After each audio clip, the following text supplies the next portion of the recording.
അല്ല ഇതാണോ മറവത്തൂര്? ഇല്ലേ, ഇത് ചേത്തുമല. ഇല്ലേ?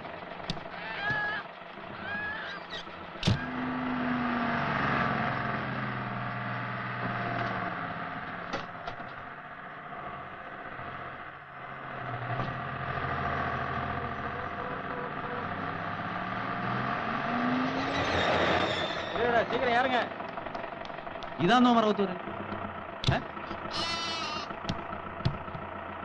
ഇതിന്റെ ആരും ഒന്നും മിണ്ടാത്ത മറവത്തൂര് കഴിഞ്ഞു. മറവത്തൂരത്തുമ്പോ ഞാൻ പറയാം. മലയാളിയാന്നല്ലേ? ഇനി ഒത്തിരി ദൂരം ഉണ്ടോ? ഇല്ല, അടുത്ത്. അവിടെ പുതുതായിട്ട് താമസിക്കാൻ വന്ന മൈക്കിളിനെ അറിയോ? ഇല്ല. എന്റെ അനിയച്ചാരാ. ആണോ? പാറ പൊട്ടിത്തെറിച്ച് കാലൊടിഞ്ഞ് കിടക്കുക. അവന് ഇതിന്റെ വല്ല കാര്യം ഉണ്ടായിരുന്നു?